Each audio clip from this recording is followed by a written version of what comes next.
call on who's going to be your 22 for the... Oh, Hugh McCluggage will come in. We just got to decide who the Medi sub is. We don't have to put the team in until 5:30 tonight, so we'll talk a little bit about that this afternoon. How difficult's the decision, considering the guys that have come in lately have performed quite well? Yeah, it's difficult because, you know, a midfielder's going to have to go out for a midfielder to come in pretty much for the balance of our team. So it's a hard decision. That's why we're still debating it this afternoon. What did you see from Dev Robertson last week? He's probably been a guy on the fringe for a while. He got his chance and he seemed to make the most of it. Yeah, he took hold of it. His contested work was great. His pressure was great. He ran hard, hit the scoreboard. So hard to leave him out this week. What do you make of Freo? Obviously, a good win over Melbourne, but that was on the back of 2 losses to the teams below them on the ladder. Is it tough to get a read on their form? I think when you come into play a team, you look at their body of work. So if you look at their body of work, they've won 8 games and lost 3. So I think it's fair and reasonable in this competition that every now and then teams have a flat spot and might lose 1 or 2. They probably had that a couple of weeks ago. They're obviously on the up and buoyant after they were able to do to Melbourne, what nobody's been able to do for about 18 or 17 or 18 games. So that would give them a lot of confidence, and I'm sure they're looking forward to trying to take another scalp. They've got Geelong down at Geelong and obviously Melbourne, so they'd look at us and go, well, here's another chance to get a team that's in the top 8 at the moment. So no, they'll be highly motivated, I would have thought.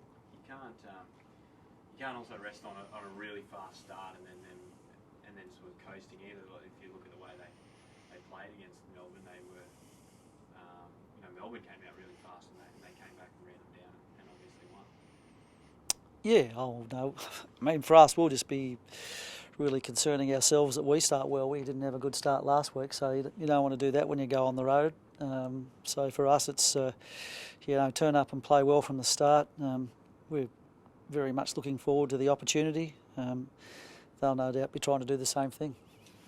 Speaking of us, they're a quick team, aren't they? As forwards, they just come through so quickly. Yeah, they do. They've got some quick forwards, but so have we. So they've got a few concerns there. We've got a few concerns with them. It's what makes it such a good contest, I think. What about defensively? Because that's probably in the last couple of weeks. Is that?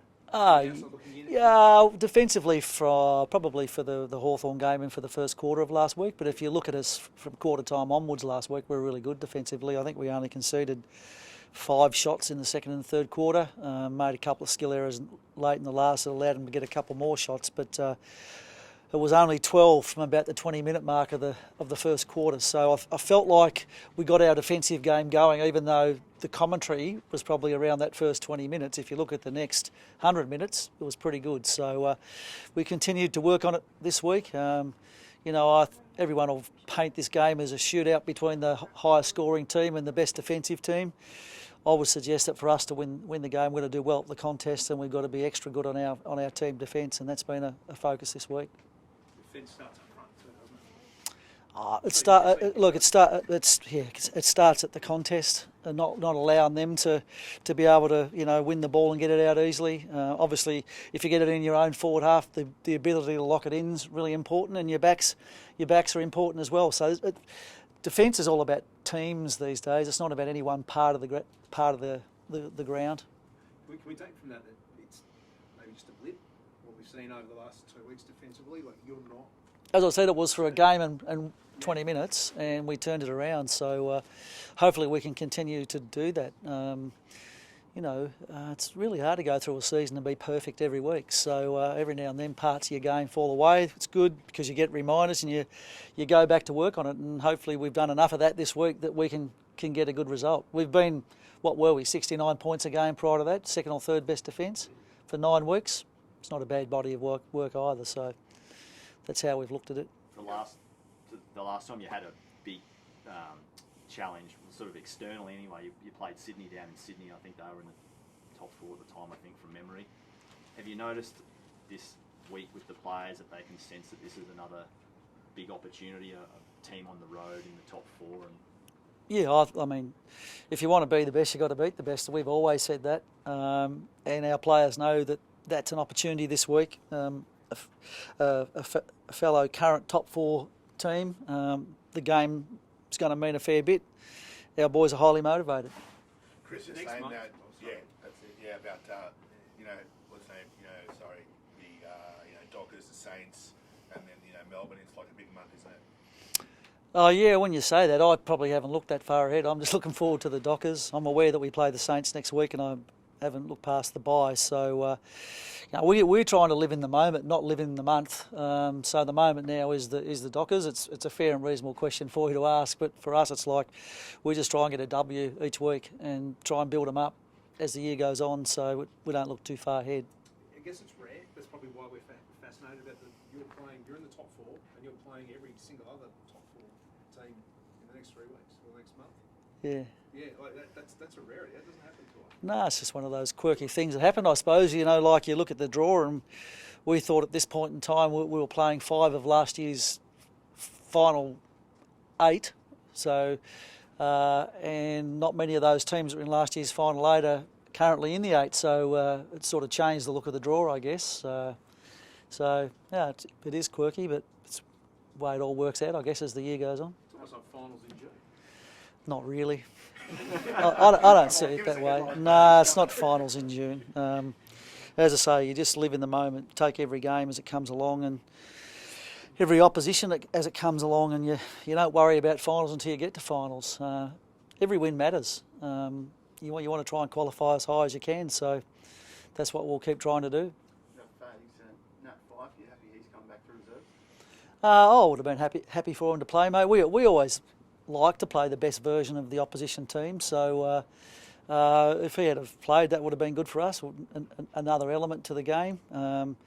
They've obviously made the decision not to, but I've got no doubt he'll be making a difference for them pretty soon. You mentioned the term body of work a couple of times this morning. Harris Andrews is coming for a bit of criticism, probably on the back of the points conceded.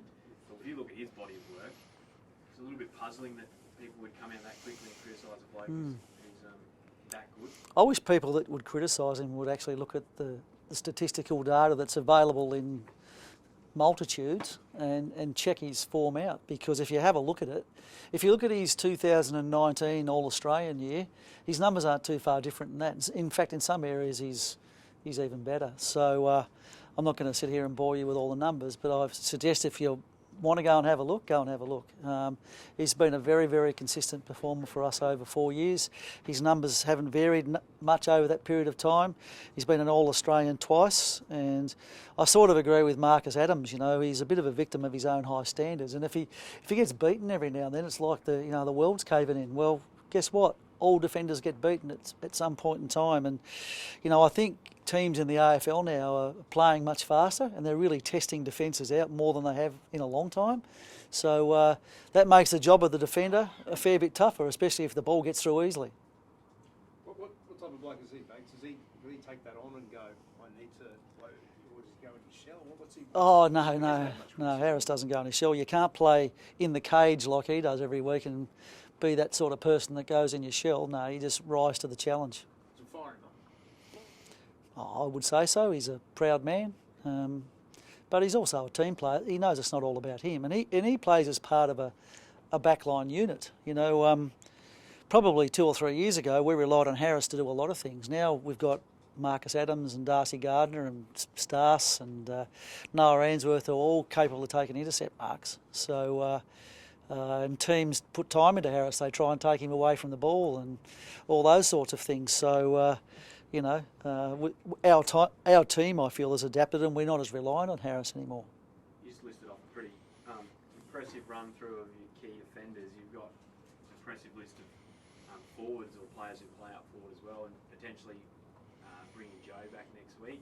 Maybe focus on Fremantle, but when you look at that situation, how do you squeeze him back in and make a tough call? Someone's got to miss out. Yeah, well, yeah, it will. But you don't know. You play the game this week, and you might get an injury somewhere, and the decision's an easy one.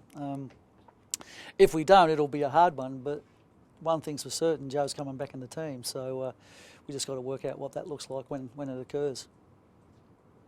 Is that next week for sure? All the medical people were telling me that Joey's been bugging me to play for 2 or 3 weeks now, so he's obviously feeling pretty good. But we've stuck out the 6 weeks, and he'll be ready to go.